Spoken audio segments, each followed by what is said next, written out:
ಉಡಾಯಿಸೋ ಖಾರ ಬಣ್ಣ ರುಚಿಯನ್ನು ನೀಡುತ್ತದೆ. ಮೆಣಸಿನ ಪುಡಿ ಚಿಂದಿ ಉಡಾಯಿಸೋ ಖಾರ ಬಣ್ಣ ರುಚಿ. ರಾಜ್ಯದ ಮಹತ್ವಾಕಾಂಕ್ಷಿ ಯೋಜನೆಯಲ್ಲಿ ಒಂದಾದಂತಹ ಗೃಹಲಕ್ಷ್ಮಿ ಯೋಜನೆಯಲ್ಲಿ ಕಳೆದ 3 ತಿಂಗಳಿಂದ ಹಣ ಬಂದಿಲ್ಲ ಅಂತೇಳಿ ಗೃಹಲಕ್ಷ್ಮಿಯರೆಲ್ಲರೂ ಕೂಡ ಏನು ಆಕ್ರೋಶವನ್ನು ಹೊರಹಾಕ್ತಾ ಇರುವಂಥದ್ದು. ಅದರಲ್ಲಿ ಮುಖ್ಯವಾಗಿ ಗೃಹಲಕ್ಷ್ಮಿ ಯೋಜನೆ ಪ್ರಮುಖ ಪಾತ್ರ ವಹಿಸುವಂತಹ ಏನು ಸಚಿವೆ ಲಕ್ಷ್ಮೀ ಹೆಬ್ಬಾಳ್ಕರ್ ಅವರ ತವರು ಜಿಲ್ಲೆಯಲ್ಲಿ ಈ ಒಂದು ಗೃಹಲಕ್ಷ್ಮಿ ಹಣ ಬರ್ತಾ ಇಲ್ಲ. ಸದ್ಯ ನನ್ನ ಜೊತೆಗೆ ಸಾಕಷ್ಟು ಜನ ಬೆಳಗಾವಿ ನಗರದ ಗೃಹಲಕ್ಷ್ಮಿಯರಿದ್ದಾರೆ. ಹಲವು ದಿನಗಳಿಂದ ಇವತ್ತು ಹಣ ಬರುತ್ತೆ, ನಾಳೆ ತಮ್ಮ ಅಕೌಂಟಿಗೆ ಹಣ ಬರುತ್ತೆ ಅಂತೇಳಿ ಕಾದು ಕುಳಿತಿರುವಂಥದ್ದು. ಆದರೆ ಕಳೆದ 3 ತಿಂಗಳಿಂದ ಹಣ ಬಂದಿಲ್ಲ ಅನ್ನುವಂಥ ಮಾತನ್ನು ಕೂಡ ಇಲ್ಲಿರುವಂತಹ ಗೃಹಲಕ್ಷ್ಮಿಯರು ಹೇಳ್ತಾ ಇರುವಂಥದ್ದು. ಬೆಳಗಾವಿ ಜಿಲ್ಲೆಯ ಬಹುತೇಕ ಗೃಹಲಕ್ಷ್ಮಿಯರಿಗೆ ಈ ಒಂದು ಹಣ ಬಂದಿಲ್ಲ ಅನ್ನುವಂಥದ್ದು. ಸದ್ಯ ಸಾಕಷ್ಟು ಆ ಒಂದು ಹಣ ಬಂದ ಮೇಲೆ ತಮ್ಮ ಬದುಕಲ್ಲಿ ಸಾಕಷ್ಟು ಬದಲಾವಣೆಗಳಾಗಿದ್ವು.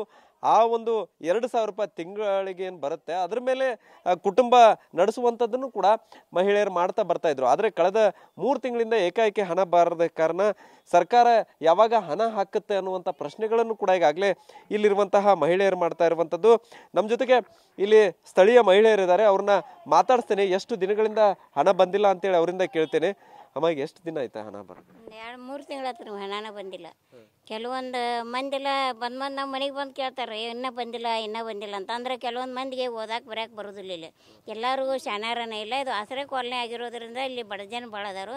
ಮತ್ತು ಇಂಥ ಸ್ಟೇಷ್ನರಿ ಸಾಮಾನು ಮಾರ್ಕೊಂಡು ಹೊಟ್ಟೆ ತುಂಬ್ಕೊಳ್ಳೋಂಥ ಜನನೂ ಅದಾರ.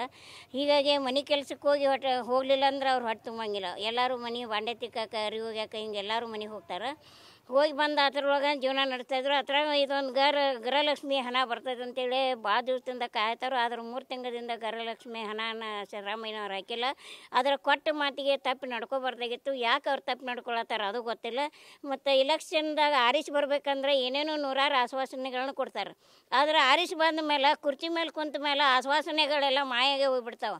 ಅದಕ್ಕಾಗಿ ಈ ರೀತಿಯಾಗಿ ಮಾಡೋಕೆ ಹೋಗ್ಬೇಡ್ರಿ. ಮೊದಲೇ ಯಾರಿಗೂ ಆಶ್ವಾಸನೆ ಕೊಡಬೇಡ್ರಿ.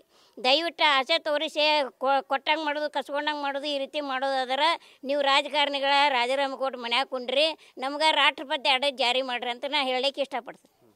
2-3 ತಿಂಗಳು ಆಯ್ತು ಒಟ್ಟ ಬಂದಿಲ್ಲ ಹಣ. ದಿವಸ ಬ್ಯಾಂಕಿಗೆ ಹೋಗೋದು ಬರೋದು ಇನ್ನೂ ಬಂದಿಲ್ಲಮ್ಮ ಎಷ್ಟು ಸಲ ಹೇಳೋದು ನಿಮಗೆ, ಯಾಕೆ ಬಂದಿಲ್ಲ ಏನಾತ್ರಿ ಅನ್ನೋತ್ಲಿ. ಇಲ್ಲ ಅದು ಗೌರ್ಮೆಂಟ್ಗೆ ಗೊತ್ತ್ರಿ ಅಂತ ಹೇಳ್ತಾರೆ ಬ್ಯಾಂಕ್ನವ್ರು. ಎಷ್ಟು ಅನುಕೂಲ ಆಗಿತ್ತು? ಎಷ್ಟು ಅನುಕೂಲ ಆಗಿದ್ದು, ನಮ್ಮ ಸಂಘಗಳು ತುಂಬೇಕ್ರಿ, ಹುಡುಗರ್ಗಿ ಎಲ್ಲ ಆಸೆ ಇಡ್ತಿತ್ತು ನಮಗ. ಮತ್ತೆ ಎಲ್ಲ ಈಗ 2-3 ತಿಂಗಳು ಆತ ಹೋಗೋದು ಬರೋದು ಹಿಂಗ ನಡ್ದೈತ್ರಿ ನಮ್ದು.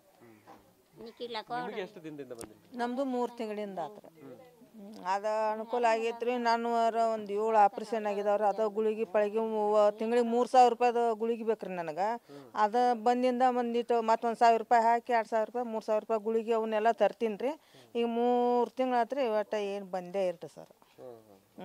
ಅನುಕೂಲ ಆಗಿತ್ತು ರೀ. ಅದು ಗುಳಿಗೆ ಔಷಧಕ್ಕೆ ಅನುಕೂಲ ಆಗೈತೆ ರೀ ನಮಗೆ. ಈಗ 3 ತಿಂಗಳ ದಿನ ಆಯ್ತು ಕೈಲಿಂದನೇ ನಾವು ವಾಟಪಿ ಕೆಲ್ಸಕ್ಕೆ ಹೋಗೋವ್ರಿ. ಮನ್ಯಾಗ ಅನ್ಕಿ ಇರ್ತಿದ್ದಿಲ್ಲ. ಹಿಂಗಾಗಿ